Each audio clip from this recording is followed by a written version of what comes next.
मैं हूं तबीब ज़फ़र इकबाल और आप मेरा चैनल देख रहे हैं ज़फ़र इकबाल ऑफिशियल। ईद उल ज़ुहा की आमद है और मैंने सोचा कि आपको गोश्त के बारे में, उसके फ़वाइद, उसके इस्तेमालात, उसके ग़िज़ाइयत और उसके नुकसानात के बारे में आपको आगाह करूं। तो आज मैं आपको गोश्त के बारे में बताऊंगा। अल्लाह पाक की बेशुमार नेमतों में से गोश्त भी एक बहुत बड़ी नेमत है। अल्लाह करीम ने हमारे लिए हलाल जानवर पैदा किए हैं, तो उनका गोश्त खाना हमारे लिए हलाल है। गोश्त की ग़िज़ाइयत, जिसमें इंसानी के लिए गोश्त एक मुकम्मल क़ुव्वत बख्श ग़िज़ा की हैसियत रखता है। इसमें मौजूद प्रोटीन और दूसरे अज्जा से हमारे जिस्म को प्रोटीन, लहमियात, आयरन, विटामिन बी वग़ैरह हासिल होते हैं। विटामिन ए और बी हड्डियों, दांतों, आँखों, दिमाग और जल्द के लिए बहुत मुफीद हैं। गोश्त की अक़साम: मुर्गी और मछली के गोश्त को वाइट मीट, जबकि चौपायों के गोश्त को हम रेड मीट कहते हैं। मुख्तलिफ़ जानवरों के गोश्त के फ़वाइद: नंबर 1, बकरा या गोट। इसके गोश्त में ग़िज़ाइयत से भरपूर उम्दा खून पैदा करने वाला अंसर होता है। गर्म मिजाज वाले अफराद के लिए और बुखार और टीबी के मरीज़ों के लिए बेहतरीन मुफीद है। हड्डी के करीब वाले गोश्त में रतूबत और ग़िज़ाइयत बहुत ज़्यादा होती है और ये लोग गर्मियों में भी इस्तेमाल किया जा सकता है।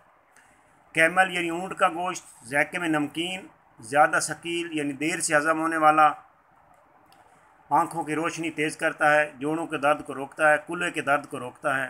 काला यरकान हेपेटाइटिस सी, पेशाब की जलन जिसे यूटीआई बोलते हैं, बवासीर के लिए नफ़ा बख्श है। ऊँट का गोश्त खाने से पेट के कीड़े मर जाते हैं। दुम्बा, इसका गोश्त नहायत ही क़ुव्वत देने वाला और लजीज होता है। माहिरीन के मुताबिक इस गोश्त में दीगर जानवरों के गोश्त की निस्बत ये देर से हज़म होता है। भेड़ का गोश्त, इस गोश्त की तासीर गर्म होती है। इसे मोतदिल बनाने के लिए इसके अंदर बड़ी इलायची, दारचीनी, ज़ीरा स्याह शामिल किया जाता है। गाय का गोश्त, हमारे यहाँ अक्सर गाय का गोश्त बहुत ज़्यादा इस्तेमाल होता है। बाज़ लोग इसे बकरे से कम ग़िज़ाइयत के हामिल गोश्त को इसको तरजीह देते हैं, लेकिन तिबी लिहाज से गाय का गोश्त बकरे के गोश्त की निस्बत जिस्म को ज़्यादा हरारत और क़ुव्वत बख्शता है और देर से हज़म होता है। मेहनत मुशक्क़त के आदी, जो लोग ज़्यादा मेहनत मुशक्क़त के आदी नहीं हैं, वो गाय के गोश्त से इज्तनाब करें। अब कुर्बानी जब के नज़दीक है, तो कुर्बानी के गोश्त का जो इस्तेमाल है, क्योंकि वो कुर्बानी का गोश्त बिल्कुल ताज़ा और ग़िज़ाइयत से भरपूर होता है और सेहतमंद जानवर होता है, तो उसके लिए उसके खाने से ज़्यादा खाने से बीमारियां करीब आ सकती हैं। ईद के दिनों में, बल्कि कई कई हफ़्तों तक सुबह शाम गोश्त खाने में हम मुख्तलिफ़ डिशेज़ पका कर खाते हैं, जिसकी वजह से निज़ाम हज़म, डाइजेस्टिव सिस्टम में मसाइल पैदा हो जाते हैं। स्टोमक में सोजिश होती है, दीगर बीमारियां भी जन्म लेती हैं। अपनी सेहत का ख्याल करते हुए हर एक को चाहिए कि वक्फे से गोश्त का इस्तेमाल करें। मसलन एक वक्त में गोश्त खाया है तो दूसरे वक्त में सब्ज़ी, हल्की ग़िज़ा, ताकि गोश्त को हज़म करने में आसानी हो। हाँ जी, अब मैं आपको सुर्ख गोश्त के बारे में बताने जा रहा हूँ। यानी सुर्ख गोश्त के दो अहम बातें हैं। सुर्ख गोश्त का ज़्यादा इस्तेमाल कैंसर, दिल के अमराज, शुगर, मैदे और जिगर की बीमारियों के ये बायस बन सकता है। रोज़ाना गोश्त के इस्तेमाल करने से शुगर और दिल की बीमारियों का इम्कान बढ़ जाता है। इन बीमारियों में मुब्तला अफराद को चाहिए कि सुर्ख गोश्त को कम से कम इस्तेमाल करें। सुर्ख गोश्त के 4 अहम नुकसान हैं। सुर्ख गोश्त में कोलेस्ट्रोल की जो मिकदार है वो बढ़ जाती है। चिकनाई और प्रोटीन की मिकदार ज़्यादा होती है, जिसकी वजह से खून की शरियानों में चिकनाई तह में जम जाती है और वो जो शरियानें हैं अंदर से सख्त हो जाती हैं। दौरान खून यानी ब्लड सर्कुलेशन में रुकावट पैदा हो जाती है। गोश्त में आयरन यानी फौलाद की मिकदार बहुत ज़्यादा होती है, जिसकी वजह से मुख्तलिफ़ दिमागी अमराज लाहिक हो सकती हैं। गोश्त के रेशे सख्त होते हैं, जो हज़म करने में निज़ाम हाजमा को ज़्यादा मेहनत करना पड़ती है, जिसके बायस हाजमे के मसाइल पैदा हो सकते हैं। गोश्त सीने और मैदे में जलन पैदा करता है, भारी पौना है, देर से हज़म होता है, गैस हो जाती है, कब्ज़ हो जाती है। तो इससे यानी कम इस्तेमाल किया जाए गोश्त को। शुगर और दिल के मरीज़ों के लिए कलेजी, गुर्दे, मग़ज़, पाए, नली वग़ैरह ये इस्तेमाल हरगिज़ नहीं करनी चाहिए, क्योंकि इनमें कोलेस्ट्रोल की मिक़दार बहुत ज़्यादा होती है आम गोश्त की निस्बत, और ये उनके लिए नुकसान का बायस बन सकती है।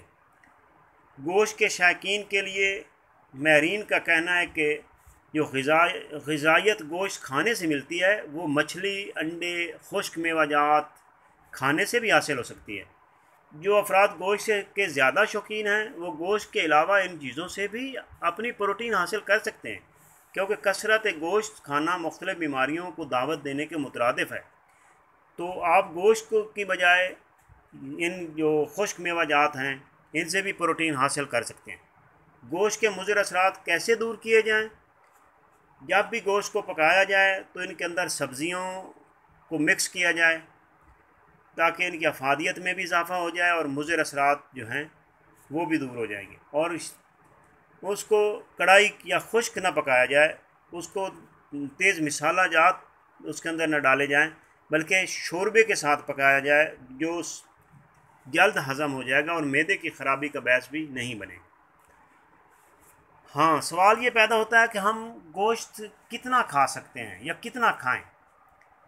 सेहतमंद रहने के लिए गोश्त का इस्तेमाल बहुत ज़्यादा फ़वाइद के हामिल है, मगर ज़रूरत से ज़्यादा जो गोश्त है वो नुकसान का बायस है। गोश्त इस्तेमाल करने के बारे में माहिरीन कहते हैं कि बालिग़ अफराद यानी जवान बंदा यौमिया 70 ग्राम जबकि हफ्ते में 500 ग्राम यानी आधा किलो गोश्त खाना चाहिए। हफ्ते में 3 से ज़्यादा दिन गोश्त नहीं खाना चाहिए, क्योंकि इससे मुख्तलिफ़ बीमारियों के इम्कान बढ़ जाता है। तो ये आज की आपके लिए मालूमाती वीडियो हमने तैयार की है। उम्मीद है आपको ये वीडियो थोड़ी लंबी हो गई है, 7.5-8 मिनट की हो गई है, लेकिन ईद के दिनों में ये आपको बहुत फ़ायदेमंद रहेगी। और इसको आप अगर मेरे चैनल पर नए हैं तो मेरे चैनल को सब्सक्राइब कर दें। इस वीडियो को लाइक, शेयर और कमेंट्स में अपनी राय हमें बताएं कि आपको कितनी मालूमात मुहैया हुई इस वीडियो से।